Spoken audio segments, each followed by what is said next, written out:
All right, everyone, we are here with War 7, and I've got an entertaining one for you.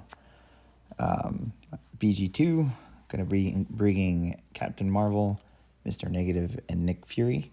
I'm going to have Path 9 in Section 1 and Path 1 in Section 2. I'm going to have a middle mini-boss, a mini-boss on Boss Island, and I am on boss duty. We have a Mojo boss. So Path 1 here, I'm just going to be using Captain Marvel. She nukes both of these fights, especially heavily boosted Arcus and Air Walker. This Arcus fight, you can pretty much just bulldoze it. I'm going to pop an invulnerability boost since we have a bunch of them, but usually you would for this fight anyways, just in case he SB3s you, since there's no way for Captain Marvel to shut down the power gain. So really the goal here is just to hit binary about as fast as possible and then just hit him like a truck. Depending on your boost level, you could err on the side of caution and just keep baiting out Special 1 or even Special 2. But what you're going to see from my video is that it goes so quick that I don't try to bait either. I just wreck him. So between the Cold Snap, once we get an armor break, and the Incinerate, once we've activated it enough from hitting him, we're going to go into binary pretty quick, and there we are. So 15 seconds into the fight, and now we're just going to wreck him, push to SB2, paying close attention to his tenacity, making sure that our parries stick when we want them to, and he's down.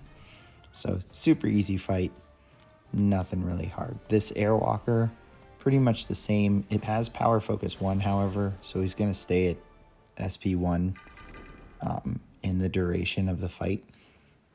But what you have to look out for here is because he's on the resistor node where he builds 10 resistance buffs, whether physical or energy, you have to block the last hit and just block the last hit of his specials. Otherwise, he's going to put a Dark Tide passive on you pretty immediately. So this is where I said the war was pretty entertaining. I actually had an Annihilus assigned to me after this fight, but what you're going to see is I get greedy right here and decide to throw 2 heavies, and as I'm throwing the other, he throws SB1, and there's the Dark Tide passive. So it didn't matter for that fight, but it does matter for the next fight. The Dark Tide passive for Cosmics reduces buff potency by 50%, and then I start taking degen damage if I'm armor broken, and there's a risk of that with Annihilus. So I ended up having to give the fight to a Cosmic Ghost Rider who handled it perfectly. So next is this Doom on Power Snack. You guys have seen me take this fight, actually the last war. This one does not go near as smooth. I think I was kind of worried about, my parry was off. I just was not in the zone for this fight, whether it be bugs or myself. So I do take a couple hits, unintentional hits here. But it's pretty hard to die on this node unless you actually try to by running into his SB2. You're going to see here, I'm kind of flirting with the idea of not letting him throw SB1, so I dropped SB2 with only 9 Dark Tide, which only put 1 Petrify. Now, it does affect the backup recovery. It's negative 80%, but as you can see, it pushed him to SB2 instead of down. So I decided to block that and just not risk taking the damage. And then here again, I believe I'm going to be short. No, actually, I think I'm fine. But I did miss that. I'm going to rush to SB2 here and just drop it to end him so that I don't have to worry about this SB1 bringing the aura up and him resisting the last hit. So pretty shaky fight, but we came out with the win. All right, so Path 1. I think I overthought this Gulk fight. For some reason, I thought Fury might not overpower the Vigor, and maybe part of it was because I knew that if I'd accidentally pushed him into the passive bleed that Face Me would activate. So I decided to go with Mr. Negative. But what you're going to see from this fight is that the dark degen damage when I have dark energy and he has a debuff is actually going to trigger face me as well. So most definitely next time taking this fight with Fury. I actually fail an SP1 dodge here. Now what I can't do against Gulk is evade counter to convert. So you're going to see me throw these SP1s.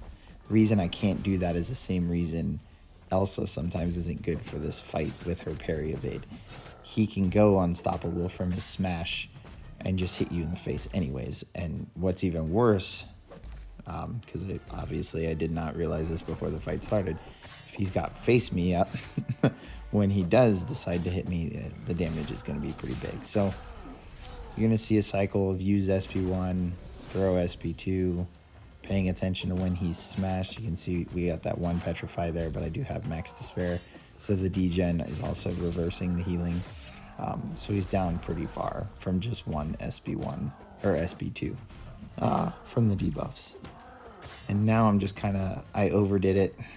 Too many dark energy. I'm not going to reach SP2 before they expire. So now I'm going to end up throwing another SP1. And then now just building to this second SP2 to just end the fight. It's more annoying. I mean, obviously, like I said, this war was going to be entertaining. It's just more annoying that I wasted potions here from just overthinking it. But it's doable.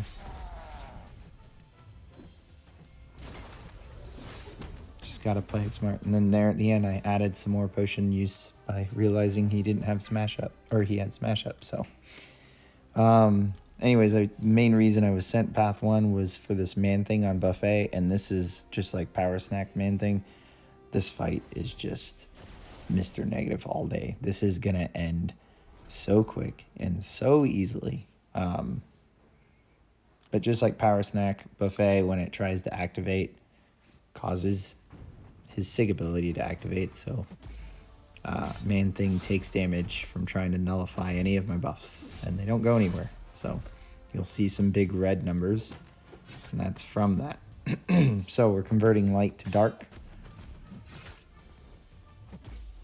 I'm going to try and get above 10 and drop the SP2.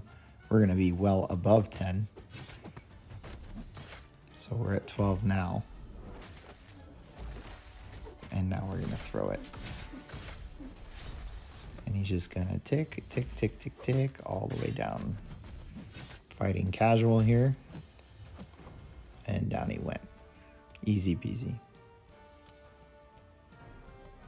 Okay, so moving on to my last fight before boss, Hitmonkey on the brute force node. It is an increased evade node. What's nice about this fight is that as long as I don't knock Hitmonkey down, he's not going to evade. So there's not any increased evade, during this fight. So what you're going to see me do is just utilize the fact that I have White Magneto pre-fight to land an easy parry, and I'm just going to end my combos with a light for a big bleed with a short duration.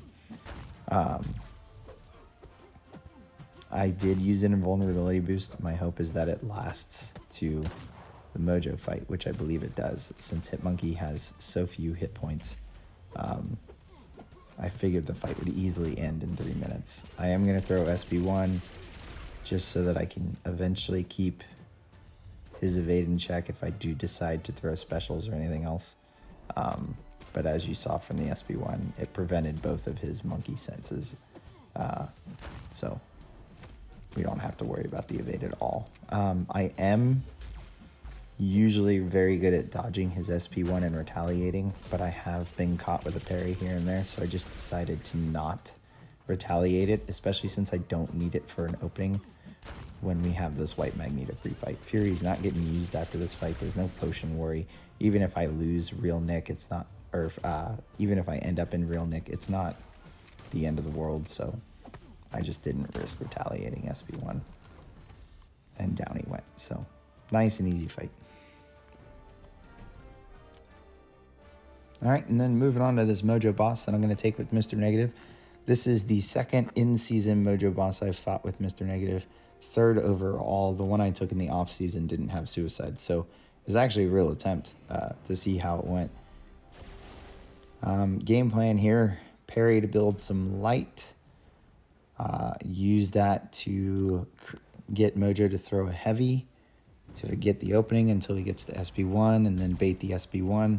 We want our light energy to just be shy of 10 before we throw our SB1, and then we'll build up to SB2 and use that dark energy that we've converted and throw the SB2. It should take, in a full rotation, whatnot, about 2 SB2s.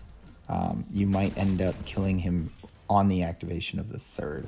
What you're going to see here, though, is that I parried a lot and tried to dex out of the combo just to bait out a heavy to assume like he'd do the initial hit for the parry and then throw the heavy immediately, but he wouldn't. So I actually ended up building too much light for that first SB1. So now that dark energy is going to expire. And what that ends up doing is extending the length of this fight. Now I have to rebuild light energy and rethrow SB1. I also ended up blocking an SB2 without a bulwark passive, so the damage from that was pretty substantial. So you actually get to see a showcase of how well that bulwark passive increases his block proficiency, because the second one I take later into my block does not do anywhere near as much damage as that first one did. But we're at 9 dark energy, so this SB2 we're building to is going to be pretty big. He's being good, or he's being friendly and throwing his SB1s pretty willingly, so here we're going to take off a chunk of damage. Here we have a hold block, so we're going to use that prompt to reset his followers. And now we're at 9 light energy, so we're going to try and convert this if we can. And luckily all those dodges didn't create a dexterity buff, so we were able to throw it with 9 dark.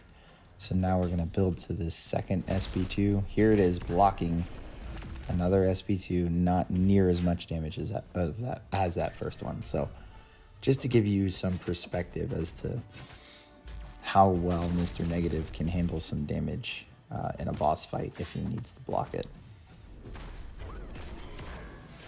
And obviously that block proficiency is going to go up just from the natural rotation in his kit for this fight. So with us having to throw SB1 to convert light to dark. And here we go with the second big SB2. So he's going to whittle down here, and you're going to see with the way this works out is that he gets into a range where I'm obviously not going to be able to throw an SB1 and build to SB2 to kill him. There's just not going to be enough health left for that rotation. So I'm going to just end up throwing SB1s just to take out this 9%. Even though it's only 3 dark, we're just converting it because we're at the SB1. It's going to be some dot damage because we've got debuffs on him. And then we're going to throw the next one.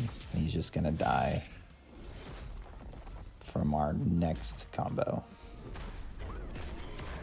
So a long fight, but a very doable fight. It's only long because I screwed up rotation by overbuilding light energy. So still a very, very, very safe fight.